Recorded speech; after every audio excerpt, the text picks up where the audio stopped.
1993, Ludmila Korovina, a 41-year-old hiking instructor and survivalist, planned a hiking trip through the Kamar-Daban mountain range in Siberia. Ludmila was known as a tough teacher, and she was highly respected by both her peers and her students. The Kamar-Daban range was an area Ludmila knew well. It's a surprisingly popular tourist location and was generally considered as a safe place to hike, even more so in the summer months. Coming along on the trip was 23-year-old Alexander Sasha Kryson, who Ludmila had known most of his life, 24-year-old Tatiana Filipenko, 19-year-old Denis Shvakin, 16-year-old Victoria Vika Zelisova, 15-year-old Timur Bapanov, and 17-year-old Valentina Valya Udachenko. On August 2, 1993, the group of 7 began their journey in the town of Marino. The weather was predicted to be clear and sunny for the duration of the trip. 2 other groups would be in the area at that time, one of them led by Ludmila's 16-year-old daughter Natalia. Her group would link up at the bottom of a pass where their planned routes would converge, which, providing everything went to plan, would be on August 5th. They had spent months putting this trip together, and for the students, this was their big opportunity to prove themselves to their instructor. Over the first 2 days, the group managed to cover more ground than expected and were running ahead of schedule, until August 4th, when heavy rains moved into the area, despite the forecast of clear and sunny skies. The rain soaked their supplies, and the added weight slowed down the group considerably.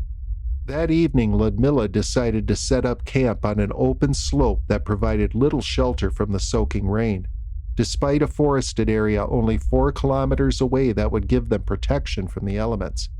After setting up their tents, the group tried unsuccessfully to get a fire started, but remained in good spirits as they turned in for the night. By morning, a blanket of fresh snow had fallen and conditions were less than desirable, but now they were able to get a fire going, and so the group prepared their breakfast and then headed out. Since they had managed to cover more ground than expected in the first 2 days, they still expected to link up with Natalia's group later that day. Natalia's group made it to the rendezvous point as planned, but strangely her mother's group hadn't. After waiting around for a time, Natalia decided to push on with their planned route. Reports vary on the actual date, but on August 9th or 10th, a group of kayakers were paddling down the river at the base of the Kamar-Daban mountains when one saw something just inside the tree line. A girl was standing near the shore, alone and staring at them. The group paddled past her, minding their own business, until they turned around shortly after and went back to at least see if everything was all right. The girl standing along the river was Valentina Valya Udachenko.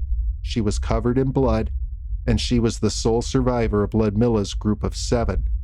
According to Valya, this is what happened. After eating breakfast the morning of August 5th, the group packed up their gear and began down the mountain.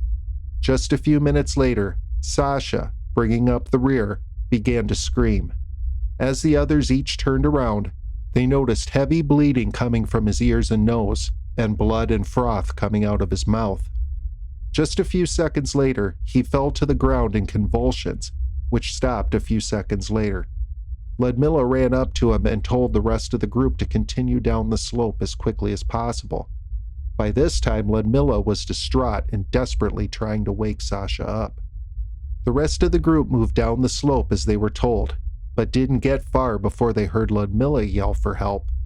The group ran back up to her, where they found her bleeding from the nose and ears, and frothing and bleeding from the mouth. Soon she collapsed right on top of Sasha and started convulsing.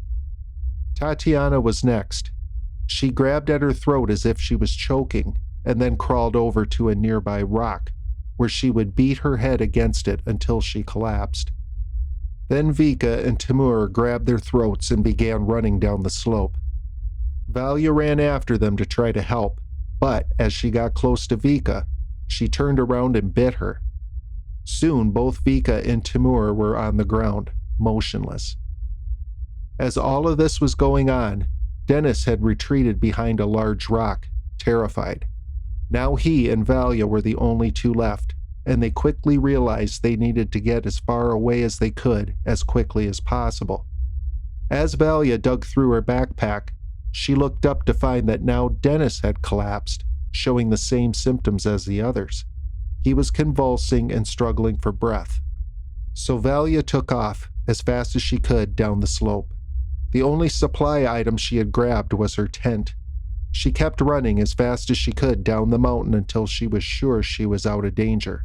She found a wooded area and set up her camp for the night, but the realization hit that if she was going to survive until she was either A, found by searchers, or B, able to link up with another unsuspecting group, she needed to retrieve her supplies.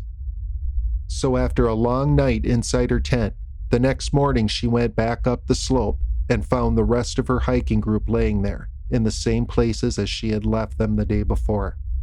Realizing they were all dead and nothing could be done to help them, she grabbed all the supplies she could and headed back to her campsite. For the next several days, she walked through the woods, praying that she would be found. When she came across a set of overhead power lines, she followed them and they led to the river where she would be spotted by the kayakers. It took Valia, obviously in shock, quite some time before she was able to clearly recount her experience to investigators. It would take until the end of August for search teams to find the bodies, which were severely decomposed by this time. Searchers reported the faces of the victims being contorted and that it looked as if they had died in severe pain and terror. A couple of the victims were found barefoot and wearing only underwear, which was consistent with Valia's recollection. Each victim was given an autopsy, and for each except Ludmilla, a for sure cause of death could not be determined, although hypothermia was listed as a contributing factor and ruled accidental. Ludmilla, on the other hand, was found to have had a heart attack. Each victim had severe bruising of their lung tissues and had protein deficiencies. Needless to say, authorities ended up with more questions than answers. What could have caused these sudden, intense, and fatal illnesses? What was responsible for the violent deaths? How do 6 healthy, physically fit, young people die so suddenly? Why did Ludmilla not seek the protection of the wooded area a mere 4 kilometers away, and instead insist on setting up camp on the wet, open mountain slope? Of course, as in any mysterious case like this, the theories are countless, ranging from the paranormal to the scientific and everything in between. These are a couple of the most popular and plausible that I've found in my research. Many believe that Ludmilla's group had stumbled into either a testing area or a dumping area for nerve gas. These gases would have hung in the area and would have entered their bodies as they walked through and unknowingly inhaled them. Common symptoms of nerve agent poisoning are frothing and convulsions, and they appear almost immediately, causing death in just minutes by either asphyxiation or cardiac arrest. These match the symptoms described by Valia to investigators. Lake Baikal is located close to the Kamar-Daban mountains and was a known dumping ground for toxic waste. But why would the Russians dump nerve agents so close to established hiking trails? What role did hypothermia play? Some believe that whatever nerve agent the group had walked into only rendered them unconscious, and hypothermia took care of the rest. But then why was Tatiana bashing her head against that rock? And how did Valia make it out unscathed? Due to the large amount of foot traffic in the area during the summer months, an airborne nerve agent seems unlikely. Anyone who's familiar with the Dyatlov Pass incident knows about the phenomenon of paradoxical undressing. Basically, as a person's body temperature drops, the victim begins to feel that they're overheating and starts to take off their clothing, which only quickens the development of hypothermia and ultimately death. Could this have been what happened?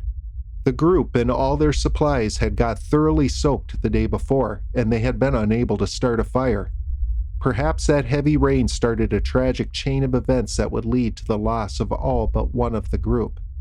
A rare condition known as high-altitude cerebral edema, or HACE, is a life-threatening acute mountain sickness, which is caused by capillaries leaking inside the brain, which causes fluid buildup and brain swelling. The symptoms associated with this are weakness, slurred speech, disorientation, loss of coordination, and seizures. Less common but not unheard of symptoms include bleeding from the eyes and blurred vision, and this condition is fatal unless a victim gets to a sufficiently normal altitude within 24 hours of its onset. Could this, in tandem with hypothermia, explain the bizarre behavior and rapid onset of symptoms the victims experienced? And of course, there are those who say that Valya didn't recall the events correctly, or just flat out lied about it. But the locations of the bodies and their condition appear to corroborate what she says, so this doesn't appear to be the case. Today, 30 years later, we're really no closer to knowing exactly what happened that day in the Kamar-Daban mountains. Is it possible that all but one could have been killed by some sort of nerve gas? Or can the bizarre behavior and their rapid deaths be explained simply by haste and hypothermia? Or could it be something else, something beyond our understanding? You be the judge.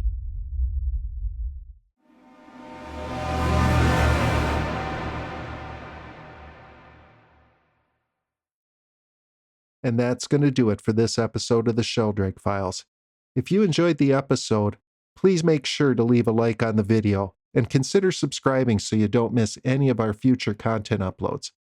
And so, from all of us here at the Sheldrake Files, we want to thank you for tuning in, and we'll catch you next time.